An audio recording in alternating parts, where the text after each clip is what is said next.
Hello everyone, thanks for dropping by. In case you're wondering how I went on last week, I called at Chill Factor and Crystal Ski, and I found out on Saturday, looking on Crystal Ski site, that they're not going to Bristolian where I wanted to go, but to Pasco Tonali. So I just wanted official confirmation. I'm not going to Pasco Tonali again because I had an utterly miserable week there, as I've done the video a while ago. So I wanted to go to Bristolian because that's mostly green runs. I've seen what Pasco Tonali is like and I didn't think much of it. So I got in contact with Crystal Ski by email, and apparently they're gonna September, October find out what for the 2028 season is. If they don't have Bristolian there, then that really will be it for me. I've not washed my hands yet of skiing, but I'm stood by the doorway marked exit, so it's up to Crystal Ski now. If they're going to another resort with green runs, say Alpe d'Huez, then okay. But if it's Pasco Tonali again for the 28 season, then that's it, sod it. And in case you didn't recognise her, that's Miriam Diabo on the screen. The only thing I've ever seen her in, if I recall, is the episode of Star Trek. I'm not particularly keen on Star Trek. It's okay-ish, but it's far too American. And I only watched that episode because it's got Q, and that's the character which I like most of all, because he's more chill than the rest of them. Would I date her, even though she's about the same height as me? Nope, she's happily married to a second husband, and she has a son by her first husband. Plus she's from London, and he's not really got anything I'm familiar with. She's from London, I'm from Warrington, and we've got no points of interest that we could gel, even if our orbits did cross, me being super wealthy and she being her. So as I said before, it'd be interesting to see what she looks like in real life, but as for dating her, nah. Knew it'd been a hiding to nothing, so not much point in doing it. As for dating per se, as you know, that the Western women are complaining that they can't get guys for dating, but I'm looking around on that and I found a few interesting things. First is not that one. First is this is the Times of India, 6 essentials every woman needs in a relationship. But India, I've seen, is particularly hostile towards men, both single men and married men, and it's not really worth a guy in India, if it's an Indian, to actually want to get into a relationship, because he'd be on a hiding to nothing. But anyway, these are the 6 things women need in a relationship.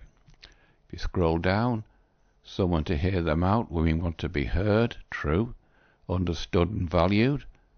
Respect, of course, whether a woman is a CEO or a homemaker, her contribution in every aspect is valuable, of course.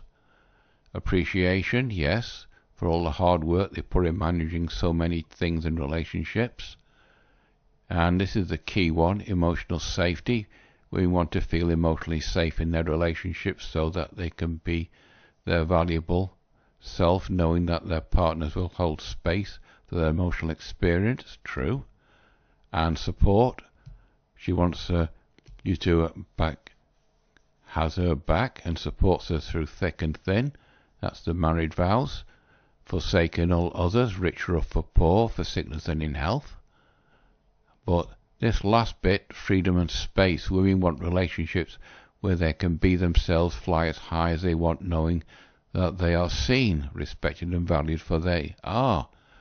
That could be if you're in other job, so that's a feminist slant slotted in at the end. Now that's the relationships what women need. But apparently women don't need men anymore, and right-wing misogynists are fuming. Well, I'm something right-wing in my view, but I'm not a misogynist, and I'm certainly not fuming. It says women are exhausted by heterosexual relationships, and who can blame them? Now, this is a leftish British paper, so you can expect this to have a leftish slant to it, and of course it's written by a woman, a sex historian, her, and this was done on first day of this year. And if you slop down, it says the term for straight women becoming disaffected with romantic relationships is called heterofatalism. The term was coined in 2019 by Asa Sarisin, who defined it as women's regret, embarrassment or hopelessness about straight experiences. And 2025 was the year of the heterofatalist. That's news to me. And single women who have been rumbling away for 25 years, and about 2025 saw it burst forth into daylight as more and more women decide they are done with dating. Then why do they complain on TikTok so much? And then we have more yada yada. It's a leftish talking piece and all women's side, and then there's the continuing popularity of misogynist clowns like Andrew Tate, the annual whipping boy, whose deep loathing of women is appealing to disaffected young men. No, Andrew Tate tends to just say it as it is. As Plato said, no one is more hated than he who speaks the truth. And if you drop down, where is it? The disaffection is showing up in increasing numbers of women choose to be single. This year has seen women continue to turn away from dating apps in droves. Comms, that's the official telecoms thing here in Britain, annual online nation report 2025 found that female visitors to these date apps fell by 1.7 compared with last year. Overall, there's been a decline for several years, but now men outnumber women on Tinder by 3 to 1, or you could say simps outnumber women on Tinder by 3 to 1. And single women on the rise in one piece. The researchers believe 45% of women aged between 25 to 4 will be single by 2030. That's been covered before, the largest share in history. Much to the jargon of right-wing traditional values, commentators love to tell women how fulfilling their lives would be if only they submitted. No, you don't submit when you get married, you become a team, entirely of a husband and giving up their own dreams to raise his babies. What about the woman's babies as well? And fold his laundry, but we aren't listening. Of course not. And Office of National Statistics reported that more women than ever are living alone. 40.9% of women aged 65 are over by themselves, compared to 27% of men. Well, I've seen the women aged that age when I do the shopping, and I'm in this section. Whoops. This could be because women live longer than men, but also men become 61% of men remarry or start new relationships within 2 years of their wife dying, or they find out how peaceful it is being on their own and they just don't bother anymore. And then single women are now organising communities to support one another. New Ground, I've had a look at that before, and it's like a housing association, but for women, just exclusively for women over a certain age group. And where is it? This bit was the interesting one. I can't see the rising trend of heterofatalism declining in 2026. Of course you can't. If anything, I hope it continues. Of course she does. I hope more women start to protect their peace and calm, just some of the energy they pour into the men they date. Well, if you don't like men, just don't date them. I'm sure we'll see more right-wing misogynists and conservative commentators continue to blame men for the men loneliness epidemic. Well, why do so many women complain on TikTok that they're lonely? falling birth rates. Well, if the women didn't abort so many babies, they wouldn't have a falling birth rate and fight against our reproductive rights. But if you're going to be the town bike, then you expect to have criticism. Assaults on women's freedom will continue, and so will the fight back. Yeah, but you're on a hiding to nothing, sweetheart. The old model of dating is dead. Women not only don't need men anymore, they don't want them either. Well, stop complaining on TikTok then. And I found this thing. 62% of single women giving up dating have lived in 8 countries, and here's what they're all missing. This is Medium, and this was done on January the 9th, 9 days after this article. And if you scroll down, in Spain, Spanish says Spanish women and children, they live with their mums until 35, expected to cook and clean and call it traditional values. Well, Spanish men, could be their culture, but if they want to live on their own, they should learn to be more self-sufficient. I had to. In Germany, in Berlin, German men treat dating like a business negotiation. 3 months of seeing where this goes before they'll either call you their girlfriend. It seems like German men are checking her out to see if she's not a head case before he commits his time and money and resources. And there's variations of that in Bangkok. Thai men have had enough of Thai women. Lisbon, that's Portugal. Mexico City, apparently Mexican men are wary of Mexican women. And Prague, that's the Czech Republic. My nephew, he's married to a Czech girl, so she's alright at the moment, but I don't see them very often, so I can't really comment on that. I realise women everywhere are opting out of dating, but they're all blaming different things. And over in America, 62% of women in America aren't actively looking for relationships or dates. That could be feminism. Research from here in Britain shows 45% of women aged 25-44 are now single, and many say they prefer it. Fine. In Spain, 52% of single women report being happier alone than dealing with men. Maybe if they're young and they're healthy and they're attractive, yeah, but what happens when they start getting older and men no longer look at them? They don't have the attention anymore. What then? And it says in New York, men complain about men being low effort, minimal dates, split bills, let's hang out. It said, can I take you to dinner? 3 months of ambiguous talking before defining the relationship. Looks like New York men are wary of New York women, so they're just being cautious before they start committing. And American men want girlfriend benefits without boyfriend commitment. They want me to show up emotionally, sexually, domestically. Or it goes the other way. American women want boyfriend benefits without girlfriend commitment. And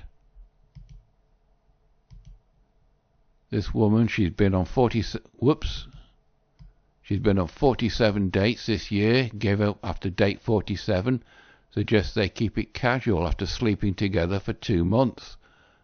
So she's been on 47 dates, and she's been sleeping together, either the 47th or the other ones. In other words, she's been dating Chad or his brother Tyrone, and she's been used as a town bike. And now she's complaining. So she wants to blame anyone. I suggest you look in a mirror. In Barcelona, women complain about men being perpetual boys. We've covered that before. In Berlin, women complain about emotionally unavailable disguised as healthy boundaries. Men who need 6 months to figure out what they wanted. No.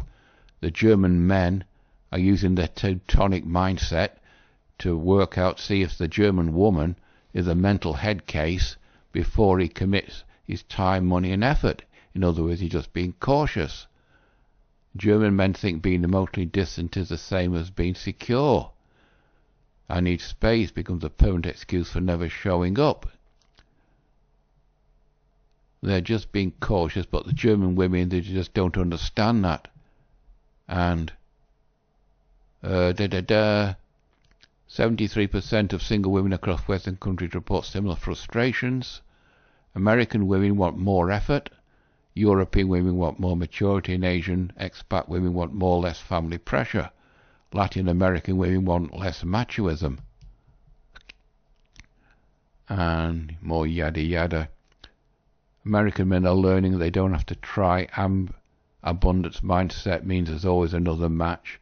Women learn to have zero expectations, to be called demanding, because dating becomes a race to the bottom for effort.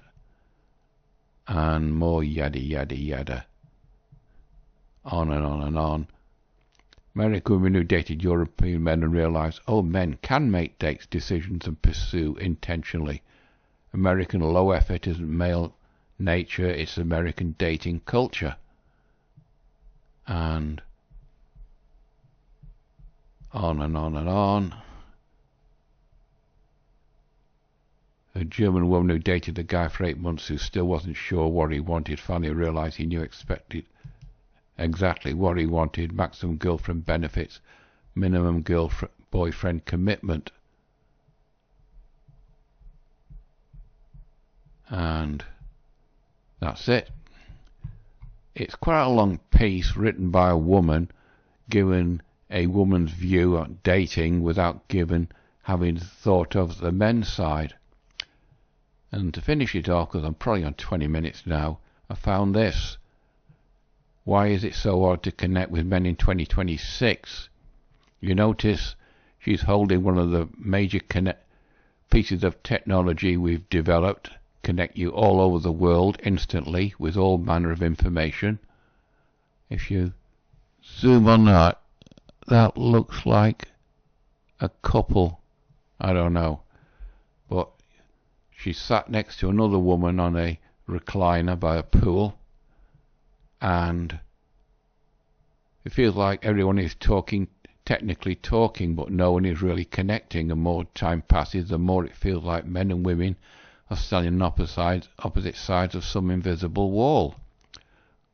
Well, you will have that if that's the only way you can connect with a man without seeing him in person. And she's had conversations with men who start finding him promising, and then somewhere along the way it becomes clear they're not really meeting each other, they're just exchanging information. Of course it's called getting to know you. Or worse, performing roles that we're supposed to play. Well, women are also guilty of that as guys. And then it finishes off, a lot of men seem emotionally unavailable, but not in the dynamic villain way people like to talk about online. It's quieter than that. It's more like they're present something, and then you got to get an account for the rest of it. Sort that. But 62% of single women are giving up on dating. But women say they don't need men anymore, so carry on, ladies. We can manage without you, but you can't really manage without us, because it's men that make the world go round. Anyway, I think I'm on 20 minutes now, so I'll try and find someone else on this dating for next week. But for now, you know all the routine, like, dislike, etc. Completely up to you. So until next Monday, that's it from me. Bye-bye.